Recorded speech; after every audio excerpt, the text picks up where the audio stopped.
क्या तुम्हारे पास कोई साक्ष्य है अंगराज? महाराज, जो मेरे बाणों को काट सके वो केवल अर्जुन के ही बाण हो सकते हैं।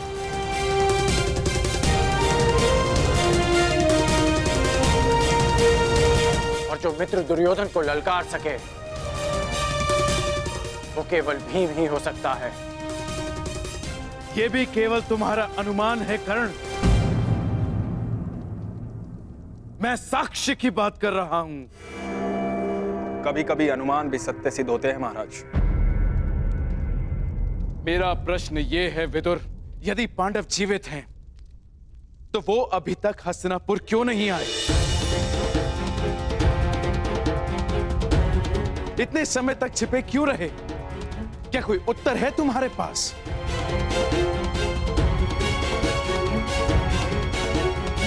यदि किसी के पास इस बात का उत्तर नहीं तो मेरे सामने प्रश्न खड़ा करके समय व्यर्थ ना करें।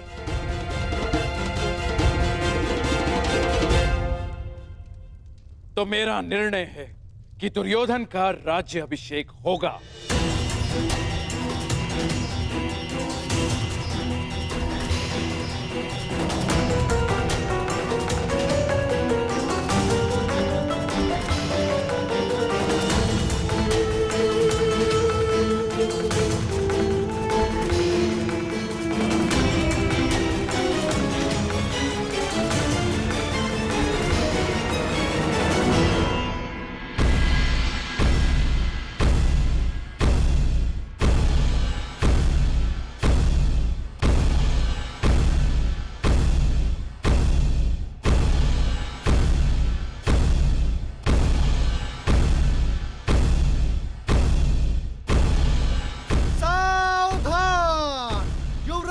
युधिष्ठिर पधार रहे हैं।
तुम्हें इस बात का अनुमान ही नहीं कि तुम्हें देखकर मेरे मन से कितना बड़ा भार उतर गया।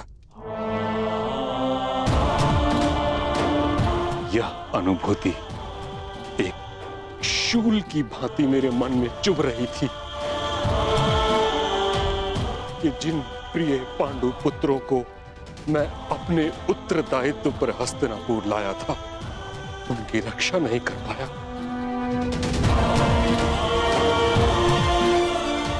इस समय तुम सबको सकुशल देखकर तुम अनुमान नहीं लगा सकते कि मुझे कितनी प्रसन्नता हो रही।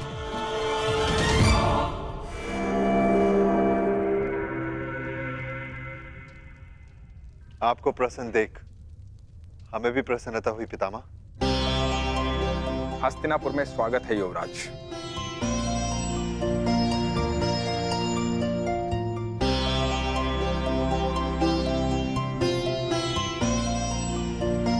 धन्यवाद विदुर काका श्री।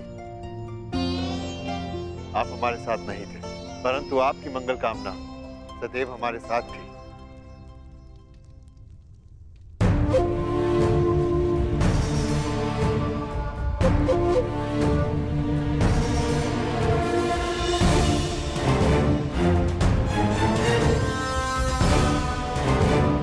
मेरे पुत्रों,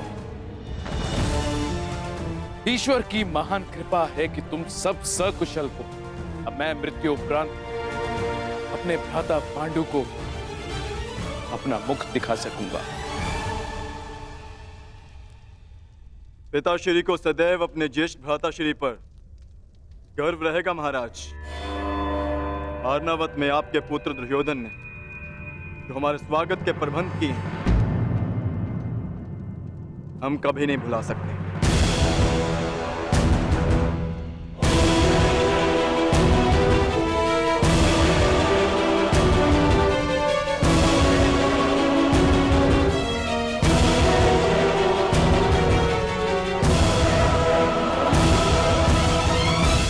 पुत्र युधिष्ठिर, एक प्रश्न मेरे मन को व्यथित कर रहा है। तुम सब जब वर्णावत की दुर्घटना में सुरक्षित थे तो हस्तिनापुर क्यों नहीं चले आए?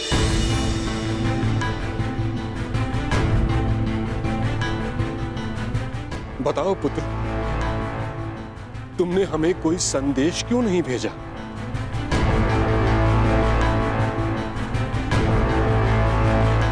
युधिष्ठिर, इतना मैं जानता हूं कि भयभीत तुम किसी से हो नहीं और असत्य तुम कहोगे नहीं।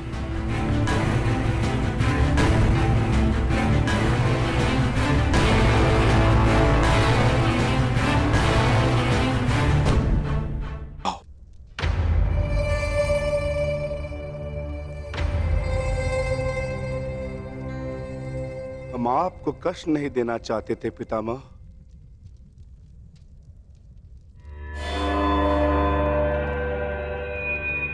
परंतु कुछ दिनों के लिए किसी को संतोष देना चाहते थे।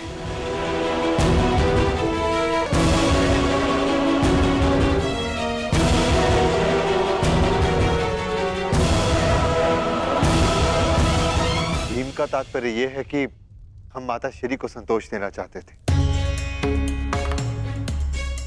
क्योंकि माता श्री हस्तिनापुर में नहीं आना चाहती थी। परंतु क्यों? पुत्री कुंती के मन में यह विचार क्यों आया? क्योंकि मैं चाहती थी मेरे पुत्र सामान्य जीवन जिए।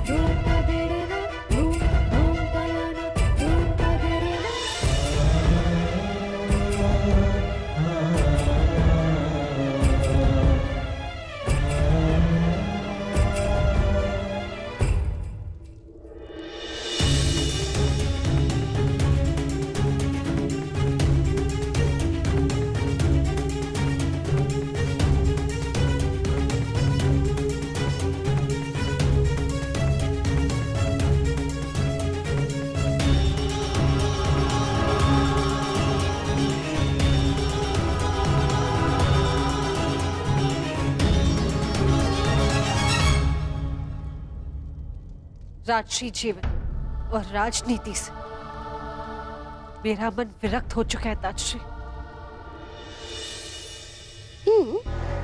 तो लौटी क्यों? वन में भटकती रहती, मन विरक्त हो गया था।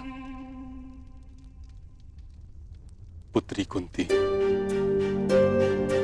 मैं इस बात से परिचित हूं कि पुत्र पांडु के स्वर्गवास के पश्चात तुम्हारा मन विरक्त हो गया है, परंतु इस कारण तुम अब अपने पुत्रों को उनके प्रारब्ध से वंचित तो नहीं कर सकती, हस्तिनापुर को उसके भविष्य से वंचित नहीं कर सकती।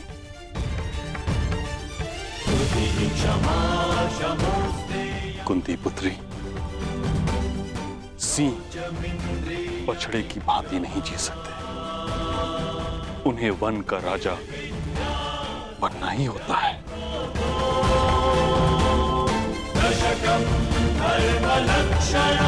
यदि तुमने यहां आने में थोड़ा विलंब किया होता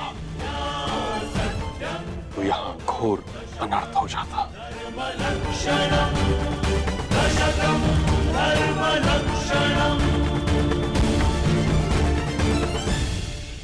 मैं अपने पुत्र को अनर्थ से दूर रखना चाहती थी, इसलिए हम नहीं लौटे ताजश्री। जब तक भीष्म जीवित है, मेरे पुत्रों का कोई अनर्थ नहीं हो सकता।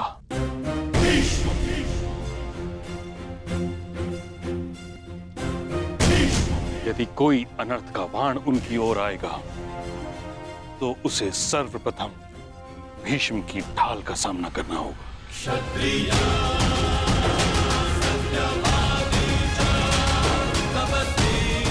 अंत भला तो सब भला। हस्तिनापुर अपने भविष्य का स्वागत करता है।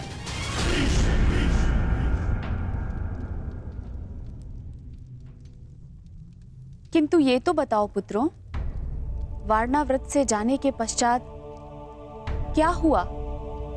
कहाँ रहे तुम लोग? होना क्या है, सूर्य के तेज को मेघ कब तक रोकेगा? अंगराज ने अभी बताया किस प्रकार अर्जुन ने अपने पौरुष और कौशल का प्रदर्शन किया और स्वयंवर में पांचाली को जीत लिया।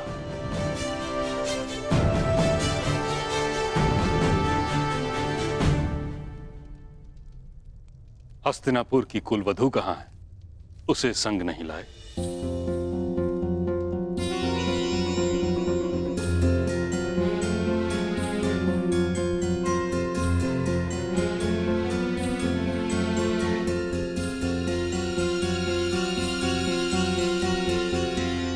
देवी पांचाली, पितामह तुमसे मिलना चाहते हैं।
महान योद्धा गंगापुत्र परशुराम शिष्य और अपने श्वशुर पितामह को याज्ञसेनी द्रौपदी का प्रणाम स्वीकार।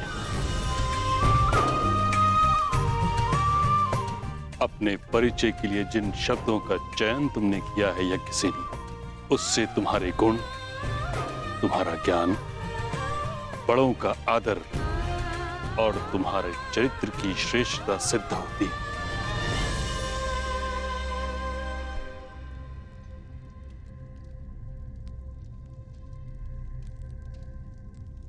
कदाचित इसलिए तुम्हारा वरण करके मेरा पौत्र ये भूल गया कि विवाह के पश्चात वर वधू को आशीर्वाद साथ लेना चाहिए।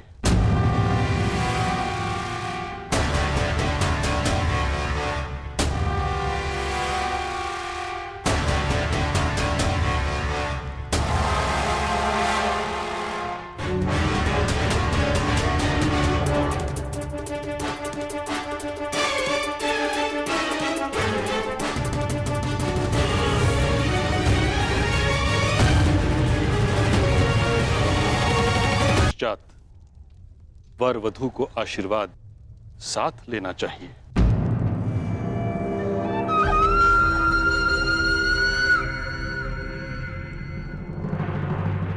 क्या हुआ धर्मराज?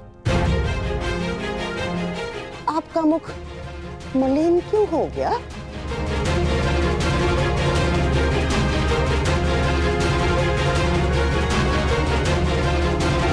अर्थात कुछ कहना चाह रहे हो?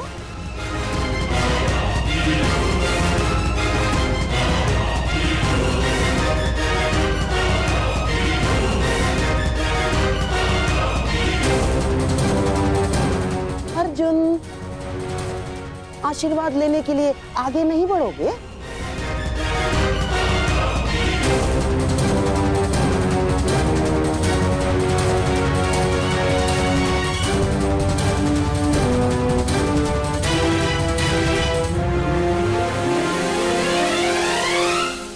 परंतु पितामह, पंचाली केवल अर्जुन की पत्नी नहीं है।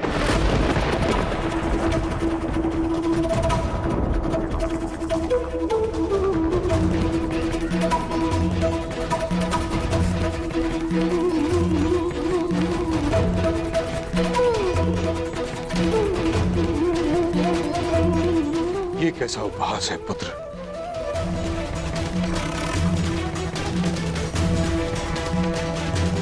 अर्जुन ने पांचाली का स्वयंवर जीता है, उसका वरण किया है।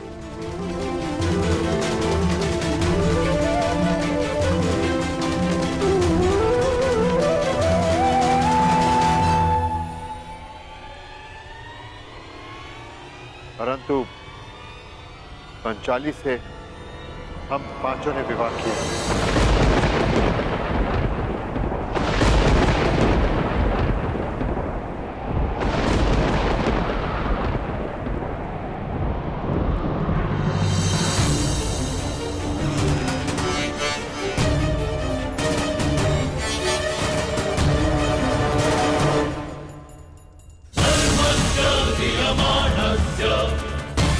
अब देखो कैसे इस युधिष्ठिर का मुकुट छीनता हूं मैं। ये क्या कर दिया तुम लोगों ने? ये क्या कर दिया?